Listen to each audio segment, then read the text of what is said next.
Hey Jack, how's it going? I'm good. How about you? I'm starving. I'm about to order a pizza. You want to split one? That sounds great. I love pizza. Cool. What do you want on it? Well, what do you mean by that? I mean, what kind of toppings do you like on your pizza? Well, it really depends on how you define topping and where the top really is. I mean, cheese is on top of the pizza, isn't it? Okay, I'm referring to the ingredients separate from the crust, tomato sauce, and cheese that contribute to the texture and flavor of the pizza experience. Okay, you can play games with language all you want here, but it's not going to make this a reasonable discussion. I get the feeling that you're just being antagonistic and trying to push your personal definitions. Look, Jack, I'm just asking for your personal opinion about what toppings you like on your pizza. Please, just tell me. You see, that question just doesn't make any sense to me, G.I., because those toppings don't have any ability to alter their own flavors. For you to just ask me to pass judgment on whether or not they taste good just doesn't make sense. I think that a simple question about your personal opinion is pretty easy to answer, Jack. Why won't you just answer the question to the best of your ability?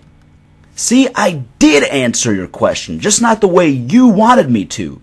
You're not being very conversational about this. You keep trying to push my hand and make me answer the question the way you want me to.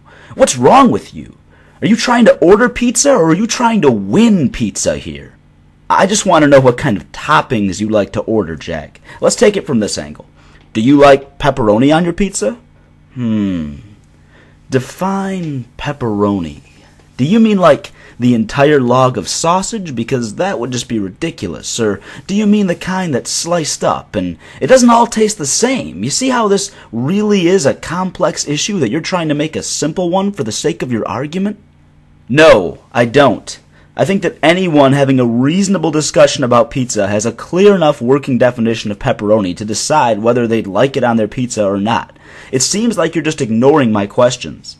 There you go again. Are you stuck on stupid or something? I mean, you're just using power words like ignoring to make me look bad.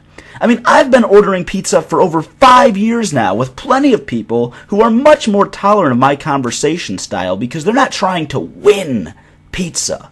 They just want to talk about it. And you started off talking about toppings in general, but now you want to talk about pepperoni. So you're being very inconsistent. Well, I'd actually like to know what toppings you like, Jack. I don't want to argue over definitions, and I'm not trying to pin you into a rhetorical corner. I'm genuinely curious about what toppings you think taste good on pizza. Define good. Jack, the reason this piece seems so ridiculous is because it is. Taking this kind of approach to someone asking you questions would be absurd, and during conversations that don't have direct ties to religion, even with people you know disagree with you on the topic, you wouldn't talk like that. That's the point, man. That's the dissonance we keep telling you about. The fact that you're an enjoyable, reasonable person beyond conversations linked to religion makes it that much more frustrating when we talk to you on that topic. We try to ask you questions for different reasons. Sometimes it's because we just want to learn your opinion or position on something. Sometimes it's to demonstrate why we see something the way that we do by getting you to think from the same perspective by honestly answering questions for yourself. That's not a deceitful tactic. It's an honest way of conveying a point to someone who doesn't see eye to eye with you, or perhaps understanding where that person is coming from based on the honest answer given. I've seen you take the high road occasionally on such issues by simply saying, I don't know, or I can't explain that right now and I'll have to think about it more. Those are the moments that give me a reason to respect you, Jack, but the times when you treat questions like dodgeballs are maddening. All the more frustrating is that you insist that all you want to do is have a friendly conversation and that requiring you to completely answer the questions we ask of you isn't very friendly or gracious. We shouldn't push you to actually respond to questions you don't understand or don't feel comfortable answering. However, if you're asked a question you don't understand, explaining why you don't understand it or why you feel the question is flawed in the first place, then listening for our explanations or rephrasing of the question is the best course of action, not blatant evasion or sidesteps into semantic debates or just getting mad. If I was having a conversation with a friend I disagree with, one of the best things we can do is to make the conversation productive by listening to one another's sides of the issue. Then, we should explain our own sides in whatever variety of ways it takes to convey our perspectives. If that includes rhetorical devices like thought experiments and hypothetical questions, then so be it. We're best served to answer those questions honestly, even if afterward we need to explain why the question may have been unfair or an inadequate analogy for the position being discussed. By showing that graciousness of actually answering the questions of the person who disagrees with me, my friend then has the responsibility to answer my questions, whether they're used for me to understand my friend's perspective or to demonstrate my own.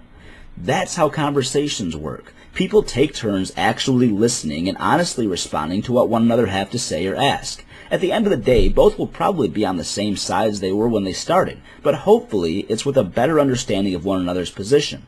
Getting there does take work and cooperation, but if the entire time is spent on getting one person to agree on a working definition for the other person or just answering a question or two, it can't be a productive conversation. It's bound to become argumentative, and I know how much you hate that.